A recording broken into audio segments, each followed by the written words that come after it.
This is Team Meeting 38. I'm Rob Skiff, the CEO and founder of Plerno, and with us are Daniel Crompton and Dan Kirk.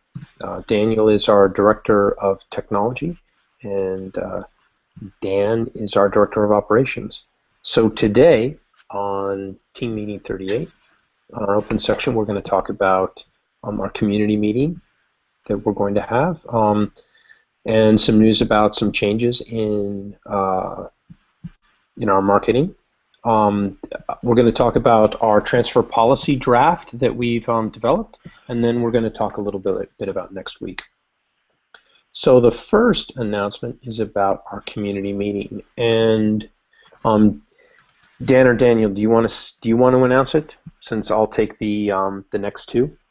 Yeah, sure. I can announce it on the 22nd of December at 4 p.m. Eastern Standard Time, which is, let me look at this in all the other times. 1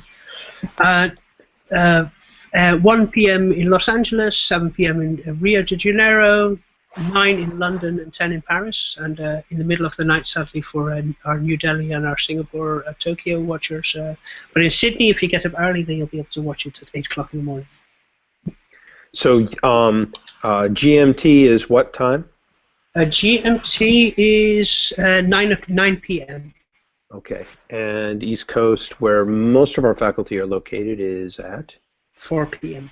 Okay, so at the community meeting, we're going to be answering questions and taking a lot of questions from our faculty. We'll also be making a bunch of presentations on some of our new initiatives that we are offering. So it's basically kind of our holiday, our December holiday meeting. So we'll review the year that has gone past, and we'll talk about what's going to be happening over the next year, including a huge rollout of our new certificate programs and an update on our becoming a degree granting institution and how we're going to go about that. So again, we'll be throwing out a lot of tweets and invitations, and in our monthly update, which is almost completed, we'll have some more information on that. So please mark your calendars and plan to attend.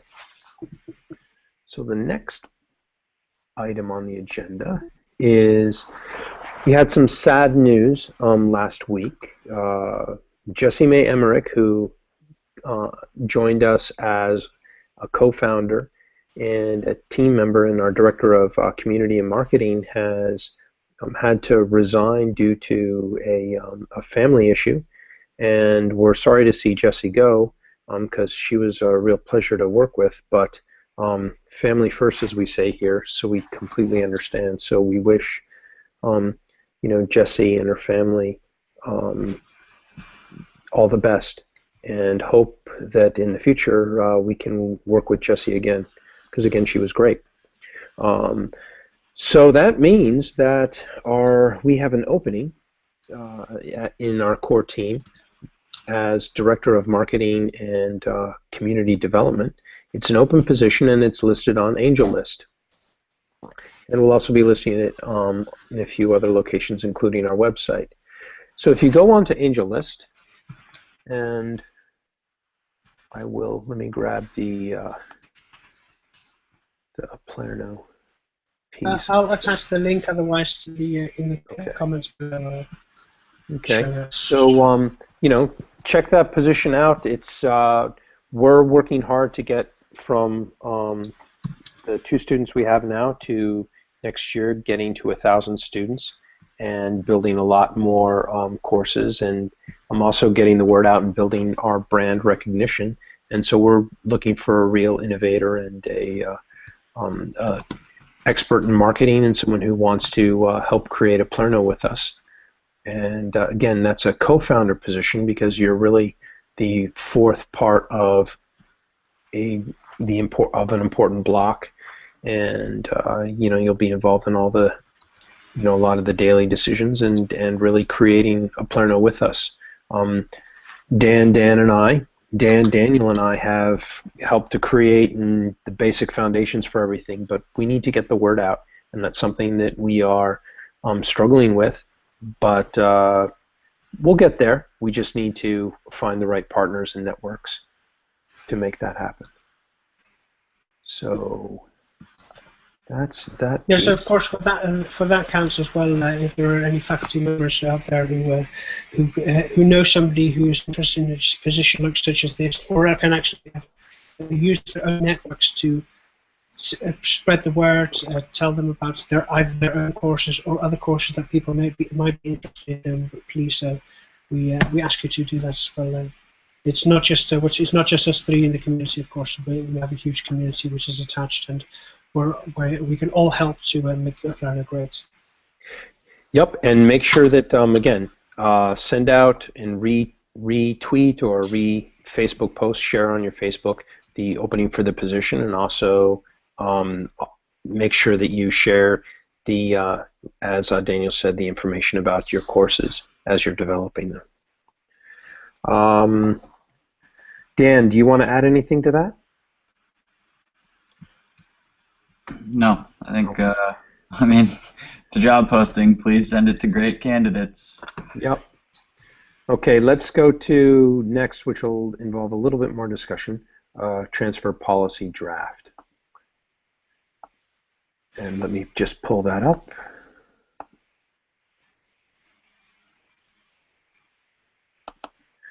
So the whole notion of transfer credits, last week Dan Kirk and I were working on the certificate programs, and the issue of transfer credits is a real important one.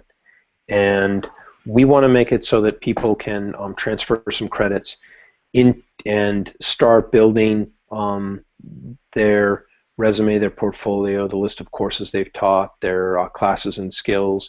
And we don't want people potentially spending money and time repeating classes that they've already taken somewhere else. Now, most institutions of higher learning make it pretty, well, they don't make it easy to transfer credits, basically because you know, they want to generate interest and usage of their own materials and sell their own classes. But at Plurno, we're going to have a slightly different take on this, and it is that we're going to first off the bat, we're going to accept one course to stand in for in our certificate program. It takes 4 courses to earn an Plurno certificate in a subject. Well, we are going to allow for one of those courses, potentially, that you can transfer credit into those. But what we've had to do is really make sure that our transfer credit policy in some ways aligns with a lot of the university and college policies in the U.S., but we also have opened up a big space for recognizing what I would call free, the free courses and the MOOCs that have developed over the past couple of years. So our guidelines for transfer credit,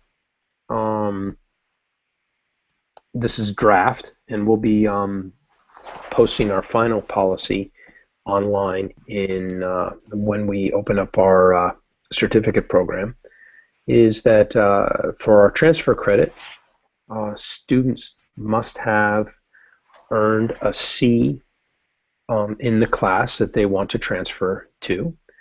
The educational institution from which the coursework is being considered for transfer credit must be approved and or accredited by a regional, professional, or national institutional accrediting body, just like a Plurno is. Credit can also be granted for transfer credit if a Plurno has been affiliated with that school through a formal articulation agreement. All that means is that we will definitely accept credits from institutions that recognize our credits. So it's a kind of a quid pro quo piece. Now the next bullet point is really, really important, because this is where we're trying to, again, increase access and also increase the audience for our courses. Credits can also be granted for Coursera and edX courses where the student sits for a certified and identity verified exam earning a C or above. Now, there's been a lot of discussion about how MOOCs aren't very useful, or how do I put it, that the educational experience of a MOOC isn't accepted by other higher ed institutions. And it's really interesting because Coursera and edX have been developed both by MIT and a whole list of highly ranked institutions, and they're offering them to everybody to take, and they say that they're very high quality, but they won't recognize them. Now, Coursera and edX have both started to create sort of a verified exam system where you present an ID, you take an exam on the class, and then you can earn a certificate for a verified exam. Basically, these are being used for some sort of professional development credit. It's also a way for Coursera and edX to make some money because they charge for those exams. But there still hasn't been a place, there still hasn't been the ability to transfer those into certificate or degree granting programs. So what we're going to do is we'll accept any of Coursera or edX courses where you sit for the exam. If Harvard puts on their Introduction to History class, or University of Pennsylvania puts on a basic mathematics class, you know, a college algebra or even a calculus course, or a robotics class, and you sit through, you do the whole course, you do the MOOC, you sit for the exam, and you earn a good grade. If they've produced it and they say it's a great class and it's just as good as the others and your identity has been verified, why wouldn't we accept it? And so we're going to accept those courses for credit because generally it's a whole lot cheaper for people to take introductory courses with Coursera or edX than it is for someone to go and take an introductory course even at a community college or university. We are concerned about quality, but we also want to balance that with the notion of accessibility. Clearly, you can't. It's clearly the experience in a small class of less than 25 students, like we want with Aplerno, is we think that's a much better educational experience. But we shouldn't be creating too many barriers, especially for the introductory classes for these large MOOCs, especially when all these institutions have created them and have invested a lot of money in Coursera. But interestingly enough, they won't accept the credits from those classes. Doesn't make much sense. So we're going to make sense of it by accepting those courses for credits at Aplerno. Dan or Daniel, did I explain that as clearly as possible, or did I ramble on? No, I think you explained that reasonably well. Okay. And it's still, this is, for lack of a better term, a pitch that if folks listening or watching later have ideas or concerns or, find holes in what we are offering, these are essentially everything we have is a working document and it's offered in its most recent form. So this is no exception to that. So if you have ideas or any critiques, this is the reason we're able to say it now, and sort of with a little bit of a asterisk next to it is because we're working on it and we're open to feedback until, forever we're open to feedback, but we'll get it to its best version and put that out there for everybody as well when it's ready. Next piece is continuing education credits may be transferred if the student provides documentation. Many professional groups have continuing education credits if they meet that sort of 12-week, 3 credit hours or the equivalent. Then you may be able to transfer the credits that you earned in those classes towards a certificate and eventually a degree at Aplerno. That's going to take the continuing education credits, since they're so varied across disciplines and across professions. It's going to take a little bit of time to sort out, but we'll get there. especially if we have help from faculty. Advanced placement, the German Abitur, did I pronounce that right? The International Baccalaureate and the Scottish Certificate of the 6th year will be accepted for introductory credit in the appropriate discipline, provided the student receives a passing grade on the exam. One of the big issues right now is that, in terms of cost, is that you can take all kinds of different AP classes. This is in the US, and really the AP was supposed to be the equivalent of your first year of college, and there were students who used to be able to sort of skip a year and then move right on into advanced classes if they had those types of courses. I've also taught in the International Baccalaureate. I'm not familiar with the German Abitur or the Scottish Certificate of 6th year, but these are very rigorous programs, and why would you have a student pay for an introductory class again at that university? It doesn't make any sense. So what we're going to do is we're going to accept those AP classes so that you can earn a certificate if it's applicable. And that, again, the goal is to lower costs and increase accessibility and allow students to start pursuing their own interests. And so making that really easy to do and recognizing those for transfer credit just seems like a no-brainer. And then lastly, trade or apprenticeship credits may be transferred if they are proved to be sufficiently rigorous. Many businesses and different groups have really rigorous apprenticeship programs, and why wouldn't you transfer some credits and recognize that as again, if it's applicable for a certificate or potentially a degree? Why wouldn't you recognize and say, hey, that's part of earning your degree? So keep things as open, as interesting as possible, and again, the more people that are involved in a Palerno, the easier it's going to be to fill courses that we've developed ourselves. And finally, like any institution, final authority granting transfer credits rests with the Palerno, and decisions that we make regarding transfer credits can be appealed to the chief academic officer or their designate, and that we're going to review the policy quarterly. There are all kinds of, we are obviously going to have to expand the language as we, become larger, but this is a really, really good start in terms of the guidelines and what we're going to start targeting. We do want to target, people who are taking Coursera credits or edX classes, and they want a smaller classroom experience. Well, Palerno can provide that. There's also a big interest in Vermont. It's called dual enrollment. It's where juniors and seniors in high school, generally seniors in high school, start taking college credits at the local Vermont state colleges.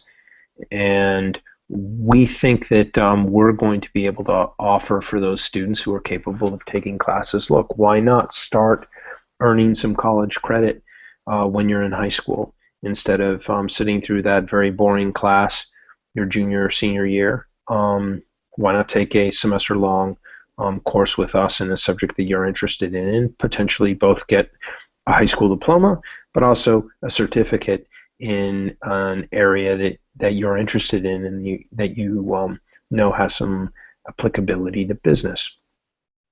As Dan said, we're very open to feedback, and we're going to have a big rollout of this and this policy, the certificate policies, and some certificates on the web pages that will be devoted to this, and there will be a lot of discussion. But I'm trying to keep these rules and guidelines as simple and as clear to understand as possible, so that they're easy to work with, and we don't develop a huge infrastructure of policies which just become a management nightmare. Okay. Anybody want to add anything to that? No, I think it's great. It's exciting that we're able to start on this path, and we're not, again, I've said this in almost every educational venue where I've worked. The whole point of this isn't to prevent students from making progress or to make you retake a course or to check a box on a list. We will obviously have protocols and guidelines and procedures that allow us to have a sort of legitimize and have be able to fall back upon what students say they've learned or what we say they've learned, and you know, we'll have more on that with our portfolio later on in our progress, but we are open. We want to maintain that. We do want students to come in prepared, and we do want them to be able to exhibit the skills and knowledge they learn. So it's not like we're, you know, so open that we just take credits that aren't really valuable or that didn't provide a student with a certain set of skills or knowledge. But that being said, we are open to ways that perhaps traditional higher ed might not be in terms of getting students credit and sort of working towards a certificate from alternate paths other than the traditional, you know, 3-credit chunk sitting in a classroom that we've been used to. Yeah, and all those things that you pointed out to create barriers for participation and also for completion, and that's not okay. And we're working hard to change that. All right. The next piece is screencast feedback. Daniel, can you take that while I answer my phone? While I answer my door. I think it's Dan Kirk is on the screen. Oh, Dan Kirk, can you take that? Hold on. Yeah, so lately, or over the last year, we've been offering feedback with screenshots, or mostly I've been offering feedback with screenshots and text, and Daniel's been good about actually showing how-tos in some of his videos using a screencast feature, and I came to the realization that would be so much faster and more efficient and easy for students to faculty to walk through their courses, see what I'm actually talking about, watch my mouse, maybe I could set up an example version within your course, and then you can go and change it. So that's just a little update and bit of progress that we're going forward with, and that, you know, you'll be able to, as you send your courses to us for final approval, I'll be sending feedback in videos, and I can send those securely via Canvas so that they're not public, and you know, so your course content stays yours as much as you want it to, and you're in control of that. And so just keep an eye out for that as you're finishing up your courses. We're going to be sending out those messages, and I think we all sort of agree that it's a good way to communicate, kind of showing and telling what kind of updates and feedback we have. Yeah, I think from the video I saw one of your example screencasts a couple of weeks ago, and I was really impressed by the amount of information. And there was some of these things in there which I can really see that a lot of our faculty who haven't yet delivered their course or haven't yet come to the stage of that they can go through the final approval process could really benefit from some of these things. So I'd love to be able to make a video sometime with you where we go through, just even if it's just one of the sample courses that we have with or create a video such as with Rob's course, the introduction to Rob. What's your name of your course again? There's subverting hierarchy. The other one. Okay, that's a, God, what did we call it? Should be on the tip of my tongue. Course building for a Palerno faculty. Correct. Yeah, course exactly. building for a Palerno faculty. 6 weeks from the idea, your course proposal to a course listed on Marketplace. It'll take you 6 weeks if you go through our course, and you can sign up for it now. Thank you for the plug. No, but I was plugging it far more subtly, of course. But what I was going to say was, but one of these, say, these course overviews would be absolutely excellent. That we could have it, as well as that, having it in our course, the course that Rob and you will be giving, but also to have something perhaps on YouTube, just to give people a short overview of what some of the best practices are within creating a course. So. Yeah, and so that's also a good point. We will be using screencast style instruction in our courses, but I guess I forgot to say this, and I think maybe it's the most salient point about it, is that it saves time both on our end and on the faculty members' end. We are kind of trending away from text-heavy communication, which, you know, we can lament or celebrate depending on which way you feel about it, but ultimately this will allow me to more directly communicate with the faculty member my thoughts, and it will allow me to show the faculty member my ideas in less time, and then in a far more direct method than simply trying to type out these instructions that takes me a long time to sort of word out so that you hopefully receive them in the right order and I can communicate them correctly, and then you going back and forth from your email to Canvas and trying to understand what I said and put it into practice. This is just a far more efficient way. So it makes me happy that I can sort of jump in more quickly and get you a response more effectively and efficiently just via this method. So keep an eye out for that as you are, finishing up your courses and getting final approval. Do you guys hear that piano in the background or not? Yes. Oh, yeah. Okay. Well, then we may have to, on that wonderful musical note, we may have to, I may have to bow out. But I think we need to close up the team meeting. I think there was maybe one more piece. We want to give you a preview a little bit of next week's Yeah, so that's meeting. just, we had a faculty member who's ready to license their course, perhaps to other instructors, and I think we have an instructor with whom this faculty member has already connected, so we are going to be working on how to license your course policy and procedure over the next week so that people can safely and easily do that their courses if they're not ready to teach them themselves, but they have all the content ready. So that's something we want to let you know we're thinking about and we'll be coming out with soon.